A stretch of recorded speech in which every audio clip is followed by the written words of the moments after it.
बनावट शालार्थ आयडी घोटाळ्यात जळगाव जिल्ह्यातील शेंदुर्णी येथील शिक्षण सम्राट भाजप नेता संजय गरुड याला अटक केल्यानंतर त्याच्या साम्राज्याचा उलगडा होत आहे। न्यायालयात हजर केलं जात नाही तोपर्यंत गरुड ठणठणीत होता।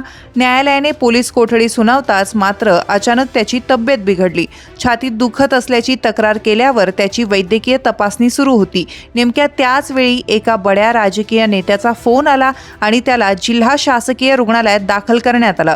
दरम्यान वरिष्ठ अधिकारी जेलची हवा खात असताना गरुड सारखे बडे राजकीय मासे मात्र चौकशी आणि पुढची कारवाई टाळण्यासाठी तब्येत खराब असल्याचा बनाव करीत असल्याची जोरदार चर्चा आहे। 160 कोटी रुपयांच्या बनावट शालार्थ आयडी घोटाळ्याचा तपास वेगानं सुरू असून त्यातील एक मासा गजाआड होत आहे। घोटाळ्यात केवळ अधिकारीच नाही तर संस्थाचालक, दलाल अशा अनेकांचा सहभाग निष्पन्न होत आहे। विभागीय शिक्षण उपसंचालक पद उपभोगलेले नितीन उपासनी, नितीन बच्छाव यांच्यासारख्या बड्या अधिकाऱ्यांना तर कधीच अटक करण्यात आली आहे। स्वतःला संस्थाचालक म्हणून घेणारा आरपीआयच्या शिक्षक आघाडीचा धुळ्याचा जिल्हाध्यक्ष प्रशांत वाडिले यांच्याही पोलिसांनी मुसक्या आवळल्या आहेत। प्रत्यक्षात दलाल म्हणून काम करणारा वाडिले एकाकडून जवळपास 15 लाख रुपये उकळत असे। त्यापाठोपाठ जळगावचा संजय गरुड हाही पोलिसांच्या सापळ्यात अडकला। बनावट शालार्थ आयडी तयार करून त्यानं स्वतःच्या शिक्षण संस्थेतील 177 शिक्षक आणि शिक्षकेतर कर्मचाऱ्यांच्या वैयक्तिक मान्यता आणि नुकतीचे खोटे प्रस्ताव तयार केले। हे सर्व कामं त्याने एका दिवसात तयार केल्याचा पोलिसांचा संशय आहे। गरुड हा भाजपचा पदाधिकारी आहे। भाजपचे संकटमोचक गिरीश महाजन यांचे कार्यक्षेत्र असलेल्या जामनेर इथेच गरुड यांची शिक्षण संस्था आहे। हे विशेष, घोटाळ्यात त्याचा सहभाग निश्चित झाल्यानं जामनेरचं नाव राज्यभरात झळकलं आहे। घोटाळेबाज गरुडनं राजकीय क्षेत्रात बस्तान बसवण्याचा प्रयत्न करून पाहिला। काँग्रेसकडून त्यानं तब्बल 3दा विधानसभेची निवडणूक लढवली होती, पण यश काही आलं नाही। 3 वर्षापूर्वीच तो भाजपमध्ये दाखल झाला होता।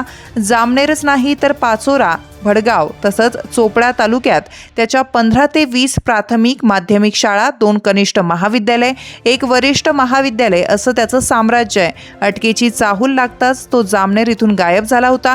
अखेर पोलिसांनी सोलापूर येथून नातेपुते परिसरात असलेल्या फार्म हाऊस येथून त्याला ताब्यात घेतलं।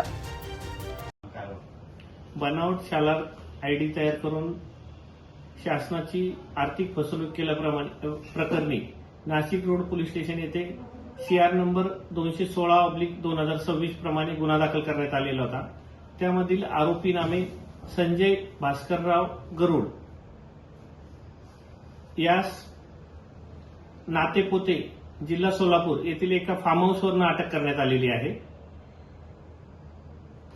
सदर गुन्ह्यामध्ये आतापर्यंत 200 पेक्षा अधिक शाळांमधील बनावट शालार्थ आयडी केल्याप्रकरणी 1200 पेक्षा अधिक आरोपी निष्पन्न झालेले आहेत। घोटाळ्याची सध्याची व्याप्ती ही 160 कोटीची आहे।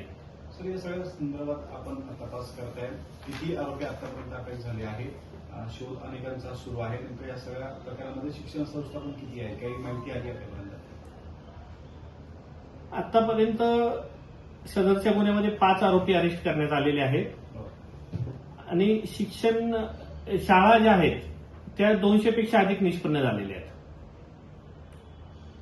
या आरोपीचा नेमका काय रोल होता, त्याच्याकडनं काही प्राथमिक माहिती घेतली, काय समोर आलं? आरोपीचे शेंदुर्णी एज्युकेशन सोसायटी नावाची संस्था आहे। त्या संस्थेचा हा संस्थाचालक आणि अध्यक्ष आहे।